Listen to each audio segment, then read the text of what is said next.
சமீபத்தில் சென்னை மாநகரில் தமிழ்நாடு நாடார் சங்கம் சார்பாக காமராஜர் அவர்களின் நினைவை போற்றும் வகையில் பிறந்தநாள் விழா பிரம்மாண்டமாக கொண்டாடப்பட்டது.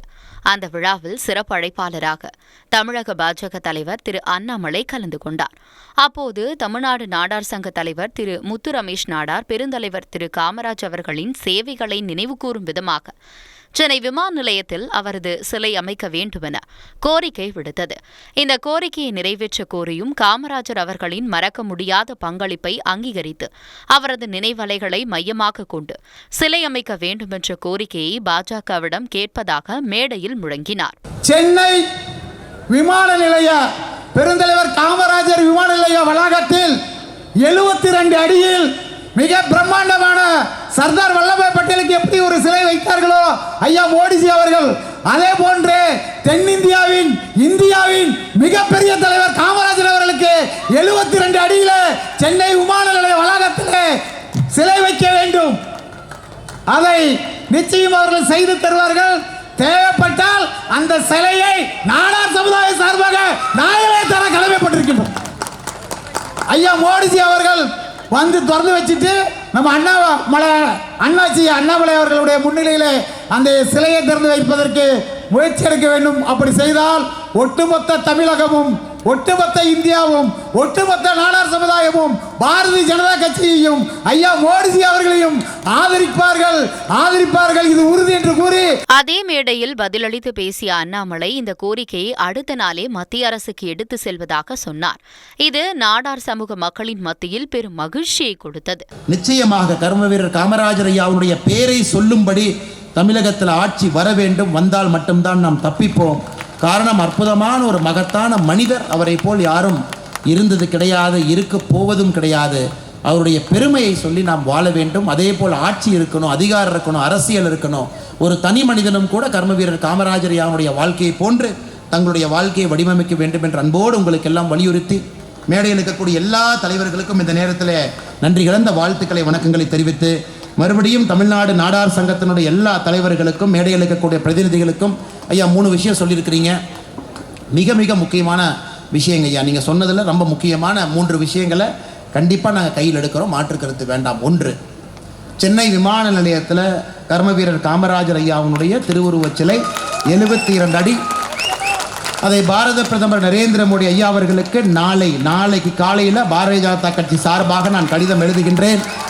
அந்த சிலையை வைக்க வேண்டும் என்பது தமிழ்நாடு பாரதிய ஜனதா கட்சியினுடைய கோரிக்கையாக இருக்கும். நிச்சயமாக அதை செய்து காட்டுகின்றோம் என்று இந்த சங்கத்தினுடைய தலைவர் அவர்களுக்கு சொல்லி, அதே போல் இன்னும் 2-3 கோரிக்கையை வச்சிருக்கிறீங்க, அதையும் உறுதியாக நாங்கள் கையில் எடுக்கின்றோம் என்று சொல்லி இங்கே இருக்கக்கூடிய எல்லா அன்பு சொந்தங்களுக்கும் பத்திரிகை நண்பர்களுக்கும் மறுபடியும் நன்றி கலந்த வாழ்த்துக்களை வணக்கங்களை தெரிவித்து என்னுடைய உரையை முடித்துக் கொள்கின்றேன்.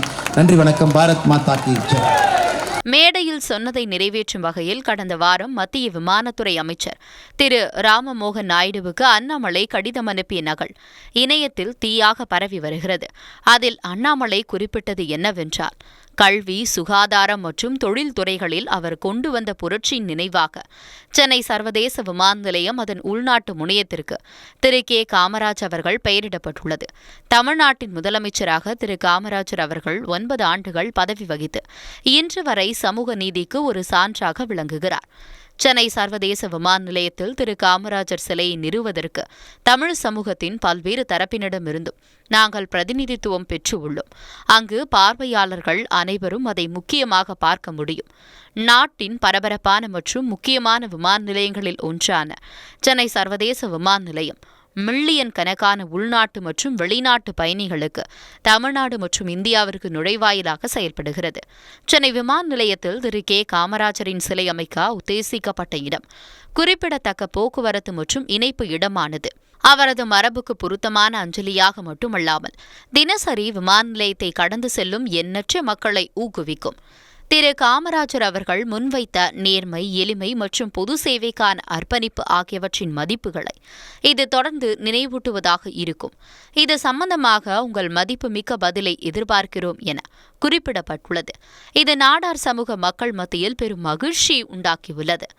அண்ணாமலை சொல்வதோடு மட்டுமல்லாமல் அதை செயல்படுத்தி காட்டுவதிலும் சிங்கம் என நிரூபித்து விட்டதாக நாடார் சமுதாய இளைஞர்கள் சமூக வலைதளங்களில் பதிவிட்டு வருகிறார்கள். உங்களுக்கு தெரியும், தமிழ்நாடு அரசு குறிப்பாக முதலமைச்சர் அவர்கள் துபாய்க்கு சென்று வந்த பிறகு சொன்னாங்க, ஒரு குறிப்பிட்ட ஒரு மால் தமிழ்நாட்டுக்கு வரப்போகுது, இந்த மால் வரப்போகுது. அதற்கு முதலாக பாரதிய ஜனதா கட்சி சார்பாக நாங்கள் ஒரு வார்த்தையை சொன்னோம். அந்த மால் புதிதாக வந்து தமிழகத்தில் இல்லாத ஒரு இடத்துல ஒரு மாலை விலைக்கு வாங்கிட்டீங்க, மால் கட்டுறீங்க, அது வேற. அது இருக்கிற மாலை பேரை மாற்றிட்டீங்க. ஆனால் புதிதாக அனுமதி எடுத்து அந்த மாலை கொண்டு வந்து தமிழ்நாட்டில் கட்டுனீங்க அப்படின்னா செங்கலை பேர்த்து எடுத்து வீசி விடுவோம் என்று சொன்னோம். காரணம் என்னன்னாங்க, இங்க இருக்கக்கூடிய அண்ணாட்சிகள் நன்றாக இருக்க வேண்டும் என்கின்ற ஒரே ஒரு காரணத்திற்காக மட்டும்தான், ஒரே ஒரு காரணம். அதனால்தான் இந்த முறை பாரதிய ஜனதா கட்சி டெல்லியில் சாந்தினி சவுக், குறிப்பாக டெல்லியினுடைய பாராளுமன்ற இதில் பார்த்தீங்கன்னா இந்த ஃபெடரேஷன் ஆஃப் பிஸ்னஸ் பீப்புள், தமிழ்நாட்டில் நம்முடைய கூட்டமைப்பு சங்கம் என்று சொல்லுகின்றோம், வியாபாரிகள் கூட்டமைப்பு சங்கம், அதனுடைய அகில இந்திய தலைவராக இருப்பவருக்கு பாரதிய ஜனதா கட்சி தேர்தலில் சீட்டு கொடுத்து டெல்லியிலிருந்து பாராளுமன்ற உறுப்பினராக அழகு பார்த்து இன்னைக்கு பாராளுமன்றத்தில் இருக்காங்க. ஏனென்றால் வியாபாரிகளுடைய பிரச்சனையை பாராளுமன்றத்திலே ஒருவர் பேச வேண்டும்.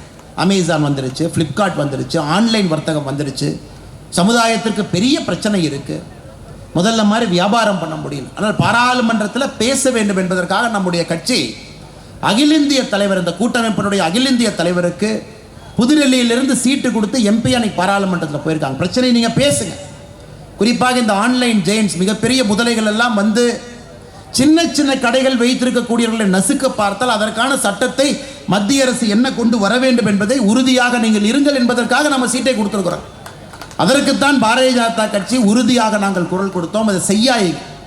மற்ற மாநிலங்கள் வேறு, தமிழ்நாடு வேறு. தமிழ்நாட்டை பொறுத்தவரை பெட்டி கடைகள் அதிகம், தமிழ்நாட்டை பொறுத்தவரை நடுத்தர மடங்கள் வைத்திருக்கக்கூடிய மளிகை கடை அதிகம், தமிழ்நாட்டை பொறுத்தவரை ஒரு சாதாரண மனிதன் வைத்திருக்கக்கூடிய பெரிய கடை அதிகம். வெளியே இருந்து ஒரே ஒரு மாலை கொண்டு வந்து அந்த மாலில் வாங்கக்கூடிய பருப்பை கூட அவங்களே ஓன் பிராண்டில் கொண்டு வந்து, உப்பிலிருந்து ஓன் பிராண்டை கொண்டு வந்து லட்சக்கணக்கான கோடிக்கணக்கான மனிதர்களை 10 வருஷம் அந்த மால் இருந்ததுன்னா முழுமையாக அழித்துவிடும். சிங்கிள் பிராண்ட் ரீட்டைல் அப்படிங்கிறான். அதனால் பாரதிய ஜனதா கட்சியினுடைய எதிர்ப்பு தொடர்ந்து இருக்கும். இல்லை, இந்த மால் பாரதிய ஜனதா கட்சி ஆளுகின்ற மாநிலத்தில் இருந்தாலும் அதை எதிர்ப்போம், அதில் எந்த மாற்று கருத்தும் கிடையாது.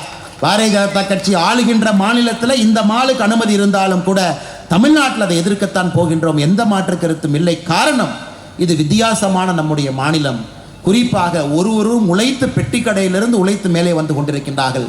பெரிய பெரிய வர்த்தக நிறுவனங்கள் வரும் பொழுது, சிங்கிள் பிராண்ட் ரீட்டைல் வரும் பொழுது இது முழுமையாக அழிந்துவிடும் என்பதிலே நாங்கள் தெளிவாக இருக்கின்றோம்.